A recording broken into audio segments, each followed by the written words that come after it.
If the truth be told, we were being totally honest, most of us don't like waiting. Particularly if we're waiting for something to change or something to get better. Waiting can be a very frustrating experience. But the worst kind of waiting of all is waiting on God. When God forces you to wait for things to get better in your life, for things to improve, to change, to reverse, and nothing is happening. And yet, over and over again in the Bible, we're told to wait on the Lord. The most difficult place for you to be in life is in God's waiting room.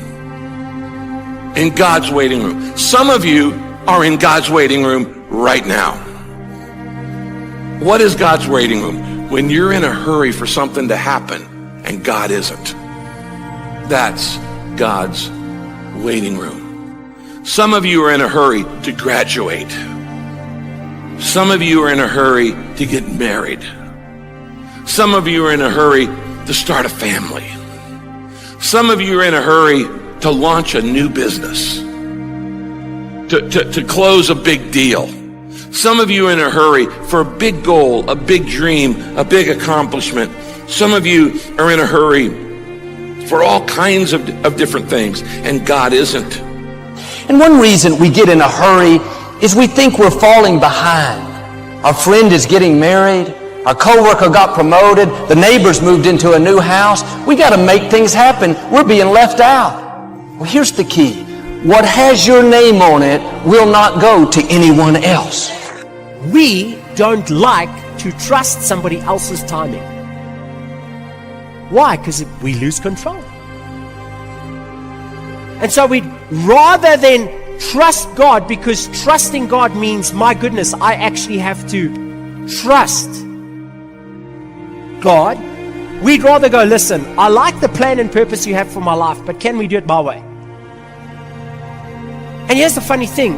Now that I'm a parent, I recognize in my children that they don't like it to wait on my timing. They don't like to wait. They don't like to chill and be patient. But the thing is, if they would just trust my timing, they would recognize it's for their good.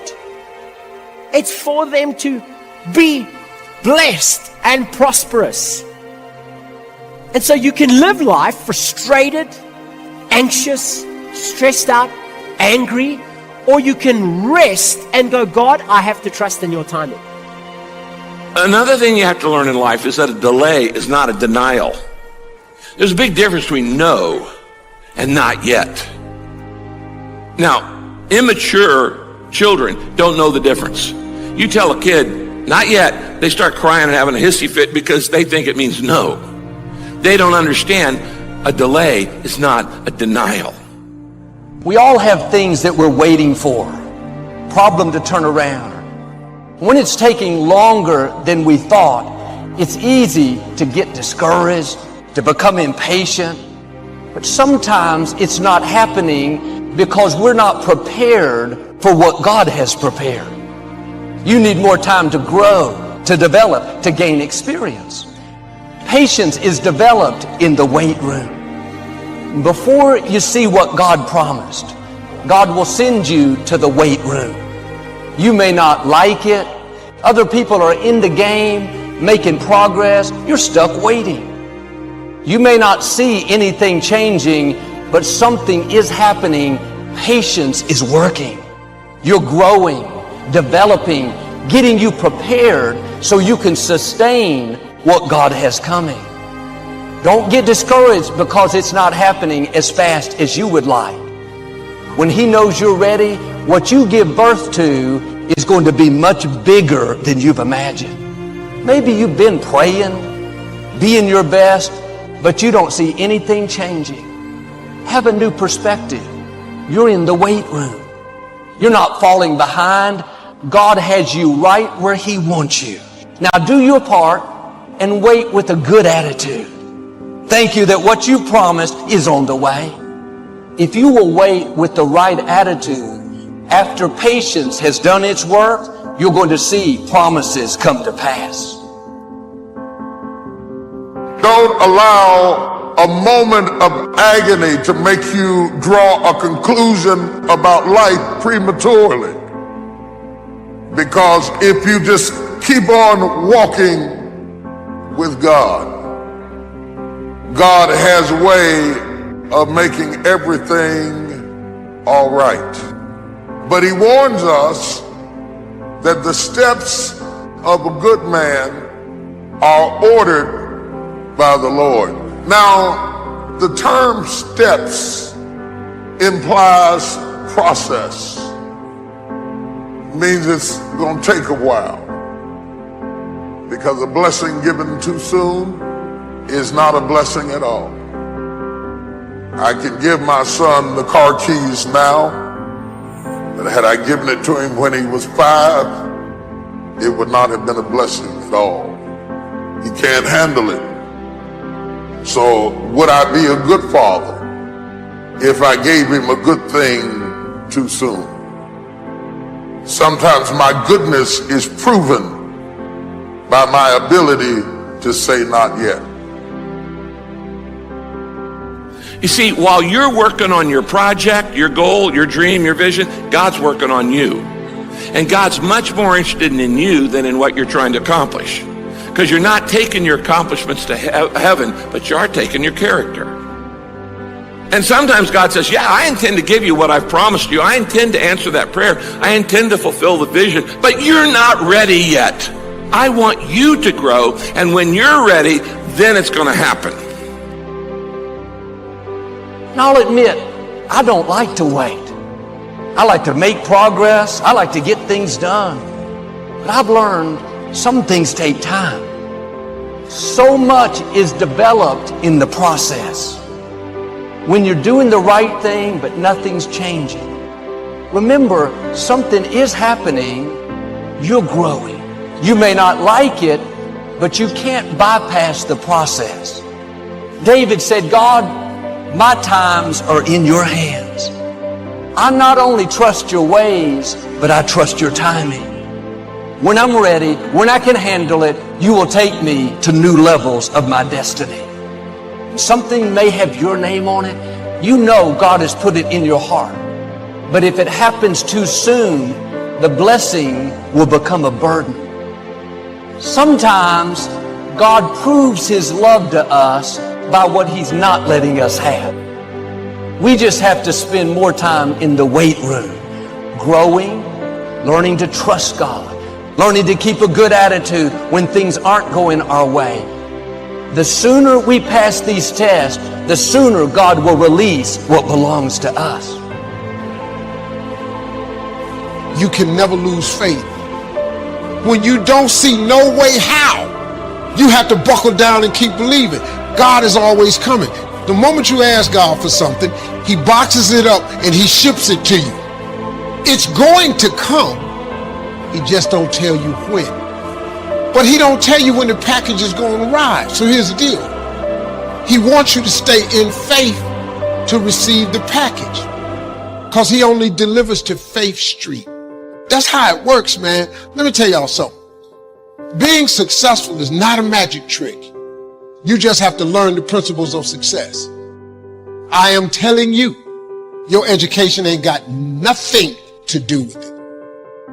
Now, when you gonna ask Him for it, and are you gonna wait for it to happen? Or are you gonna lose faith? Well, I guess it wasn't the Lord's will. How you know what God's will is? It all happens at an appointed time, but you have to stay in faith for the appointed time to happen for you.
so high I'm hypnotized.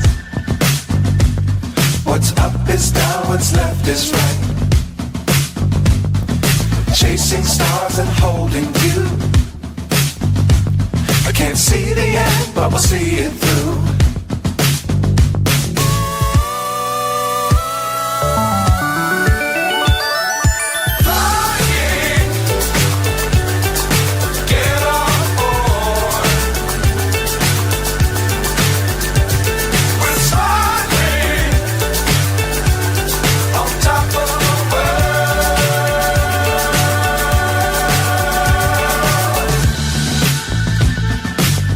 Times don't fly too high.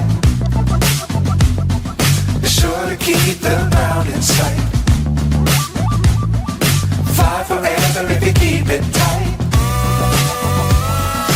Love the world but keep the sky on your mind.